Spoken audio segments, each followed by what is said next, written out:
Hey, what's going on? You know who it is. You know what it is. All right, you guys. Peep gang. This your boy Town Biz. All right, so check this out. All right, so great performance by Moses Atama versus Dillian Whyte, where he basically secured a first round knockout. You seen some things that impressed you, the feints, basically picking the shots, not fighting recklessly, showing patience.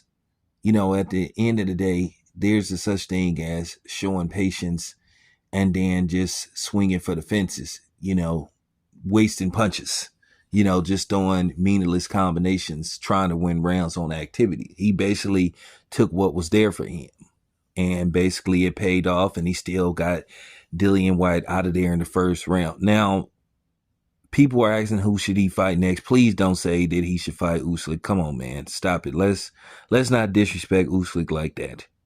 And that's not, basically, catapult him, to that kind of status. It was a impressive performance. There's some other people out there he could fight. Let's see how he does against, guys like Joe Joyce and all those type of dudes. Um, Zhang. It's quite a few people out there. I don't even think, Derek Shatur, those type of dudes. Let's see how he fares against those type of guys.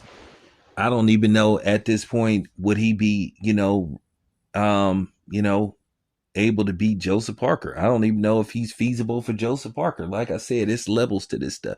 And keep in mind, this guy's 20 years old. Sometimes experience and brain power beats, brute force. So let's wait a minute before we start putting him in the pound for pound best on the heavyweight list. Okay, this kid is 20 years old. Okay, he has plenty of room to grow. Okay, once again, he's 20 years old. You know, he has years. Let's slow down the process. Let's not start talking about Usyk and all that kind of stuff like somebody put in the comment section. Okay, Usyk is not Dillian Whyte. Okay, but nevertheless, it was a good performance by him. I was impressed what I seen. Really no complaints. I'm not gonna say he needs to work on his defense. I mean, at the end of the day, it's learning on the job. I do see some flaws, a little bit of some flaws. I do think, based off the fact that when he comes in, he doesn't bob his head. I feel like a good counterpuncher could cause him some problems. But besides that, he did well.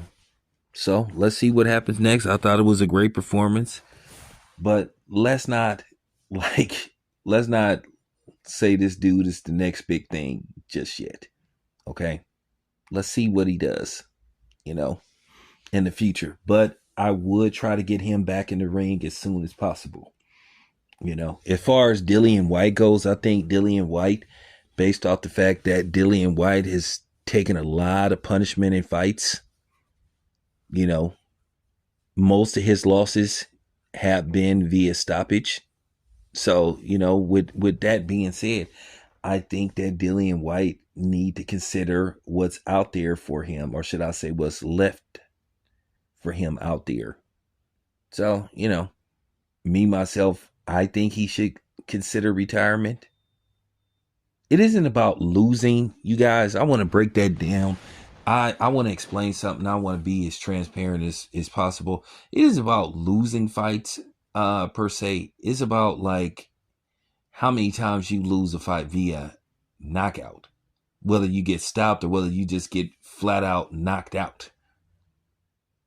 And Dillian Whyte has been flat out like, slap. Okay. Where he didn't make the 10 count. So that's why I'm saying Dillian Whyte need to consider, what's left out there for him. I understand it's hard to give up those paydays and stuff, but at the end of the day, you have to think about your well-being. So that's my take on the situation. Anyway, it's your boy Town. I'm out.